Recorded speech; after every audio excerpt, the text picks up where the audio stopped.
Hello everyone, आप सभी का स्वागत है मेरे यूट्यूब चैनल में सजी फ्यूचर गाइड में। दोस्तों, यह इस चैनल के माध्यम से मैं आप लोगों को बताता हूं कि कौन कौन से लेटेस्ट वैकेंसी आने वाली है और कौन कौन सा जो फॉर्म है उसको कैसे फिल करना है और उससे जो वैकेंसी आई है उससे संबंधित क्या योग्यताएं हैं और कब उसका एग्ज़ाम होगा, कब उसका रिजल्ट डिक्लेयर किया जाएगा। इस सब चीज़ के बारे में मैं आपको इन्फॉर्मेशन देता हूँ। इसी कड़ी में मैं आपके सामने एक और वॉक इन का जो प्रेस विज्ञप्ति है मैं आपके सामने लेके आया हूँ। ये जो है केंद्रीय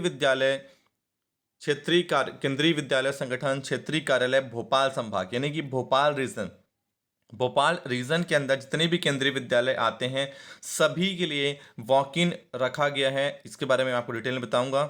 जैसे कि आप सभी लोग देख सकते हैं यहाँ पर कि आपको केंद्रीय विद्यालय में जो वैकेंसी, यदि आप इसमें पार्टिसिपेट करना चाहते हैं तो आपको सारे जितने भी डॉक्यूमेंट्स, आपके सारे डॉक्यूमेंट्स के साथ में आपको उसी दिन, जिस दिन ये इंटरव्यू रखा गया है उसी दिन मॉर्निंग 8 AM से 10 AM की जगह समय में आपको पंजीयन करवाना है। उसके पश्चात आपका डॉक्यूमेंट वेरिफिकेशन होगा, फिर आपका इंटरव्यू कंडक्ट किया जाएगा। जैसे कि आप सभी लोग देख सकते हैं कि साक्षात्कार का स्थान केंद्रीय विद्यालय नंबर 3 दानिश नगर भोपाल और केंद्रीय विद्यालय नंबर 1 ग्वालियर और केंद्रीय विद्यालय क्रमांक 1 इंदौर, यानी कि ये तीनों के लिए वैकेंसी निकली हुई है। इसमें पीजीटी टीजीटी का जो पोस्ट है उसके जो इंटरव्यू है ये होगा आपका 1 नवंबर 2022 को। पीआरटी प्राथमिक शिक्षक के लिए ये होगा बुधवार 2 नवंबर 2022 को। और टीजीटी पीजीटी गणित, जीव विज्ञान, रसायन और भौतिक, इसके लिए जो इंटरव्यू होगा ये होगा आपका 3 नवंबर 2022 को। इसका डिटेल आप बिल्कुल देख सकते हैं, ये नीचे आपको दिख रहा होगा कि आप regional office Bhopal number 1 Bhopal और नंबर 1 ग्वालियर या तो फिर नंबर 1 इंदौर केवीएस की वेबसाइट पे जाके बिल्कुल देख सकते हैं। आगे मैं आपको और बताना चाहूँगा इसका डिटेल में कि जो वॉक इन है, जैसा कि आप सभी लोग देख पा रहे होंगे कि उसी दिन ही होगा। सुबह के समय आपको पहुँचना है और जो रजिस्ट्रेशन है वो प्रोसेस आपको कंप्लीट करने हैं। यदि आप पीजीटी के लिए अप्लाई कर रहे हैं तो आपका ग्रेजुएशन इस संबंधित सब्जेक्ट में होना चाहिए। क्वालिफिकेशन का डिटेल यहाँ पर बिल्कुल दिया हुआ है। यदि आप पीजीटी के लिए चाह रहे हैं तो आपके पास पीजी की डिग्री होनी चाहिए, साथ ही साथ आपके पास बीएड की डिग्री भी होनी चाहिए।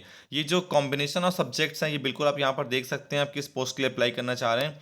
और यदि आप कंप्यूटर साइंस के लिए हैं तो आपके पास कंप्यूटर का क्या होना चाहिए, कोर्स डिग्री होना चाहिए। साथ ही साथ यदि आप टीजीटी के लिए चाह रहे हैं तो टीजीटी में आपका ग्रेजुएशन होना चाहिए संबंधित विषय में, जिस विषय में आप अप्लाई करना चाह रहे हैं।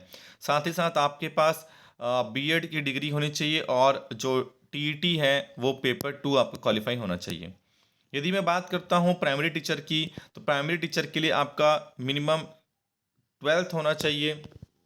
और इसमें आप देख सकते हैं लिखा हुआ है the candidate should possess the professional qualification of BEd as on 13/9/2022। 30/9/2022 तक यदि आपके पास बीएड की डिग्री है तो आप बिल्कुल अप्लाई कर सकते हैं। लिखा हुआ है कि आप 50% मिनिमम डिग्री होना चाहिए, साथ ही साथ आपके पास बीएड होना चाहिए। और नीचे आप देख सकते हैं यदि आप संबंधित सब्जेक्ट हैं तो सब्जेक्ट का क्या कॉम्बिनेशन होना चाहिए ये भी बिल्कुल दिया गया है। और सब्जेक्ट कॉम्बिनेशन वेरी इंपॉर्टेंट है, यदि आपका ग्रेजुएशन में वो सब्जेक्ट नहीं है तो आप बिल्कुल अप्लाई नहीं कर पाते हैं। Essential qualification for primary teacher यहाँ पर बिल्कुल आप देख सकते हैं। आपको प्राइमरी जो टीचर है उसका क्वालिफिकेशन आपको फुलफिल करना होगा। मिनिमम 12th होना चाहिए 50% में। साथ ही साथ आपका जो बीएलएड है और साथ ही साथ स्पेशल एजुकेशन या तो फिर आपका बीएड होना चाहिए, ग्रेजुएशन एटलीस्ट 50% विथ बीएड। और साथ ही साथ आपका टीईटी का भी पेपर 1 क्लियर होना चाहिए। आगे हम देखते हैं कि आपको सैलरी कितनी मिलेगी।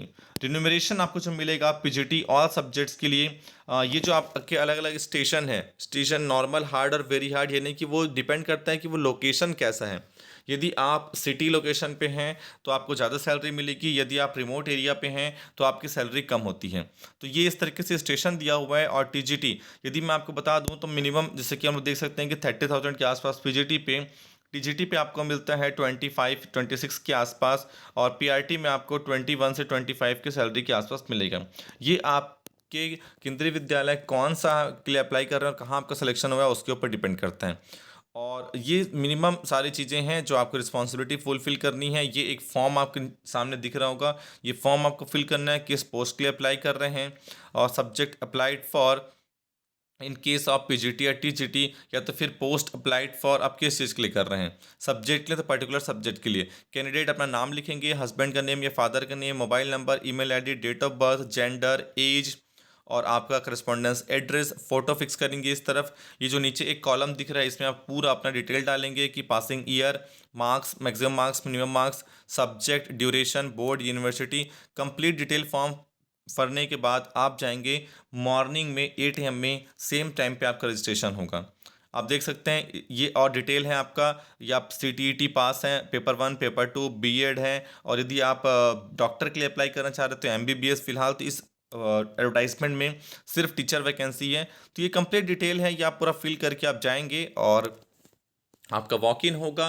कितने पोस्ट होते हैं कभी भी डिक्लेयर नहीं करता है केंद्रीय विद्यालय के कितने कितने पोस्ट के लिए वो वॉक इन ले रहे हैं, वो सारी चीज़ें आपको बाद में पता चलती है।